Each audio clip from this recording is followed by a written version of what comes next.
বামেদের এই ব্রিগেড সমাবেশের দিনেই কার্যত জনশূন্য শ্যামবাজার মোড়, সেই ছবি উঠে এসেছে, দেখাবো আপনাদের। 2011 সালের পর রাজ্যে আর ঘুরে দাঁড়াতে পারেনি বামফ্রন্ট।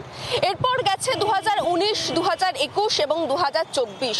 লোকসভা থেকে বিধানসভা শূন্য হয়েছে, কিন্তু লোকসভা বিধানসভায় শূন্য হলেও বামেদের ব্রিগেডে প্রত্যেক বছর দেখা গেছে ঠিক ঠিক করছে ভিড়, বিভিন্ন মানুষের খালি মাথা আর মাথা।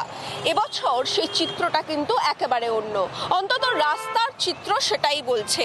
রাস্তায় কিন্তু দেখা যাচ্ছে অন্য বছরের মতো ব্রিগেডের যে ভিড় দেখা যায় বা যে মিছিল দেখা যায়, বাস হোক, রাস্তায় মিছিল বের হচ্ছে, সেই কোনো চিহ্নই কিন্তু এবছরের ব্রিগেডে দেখা গেল না।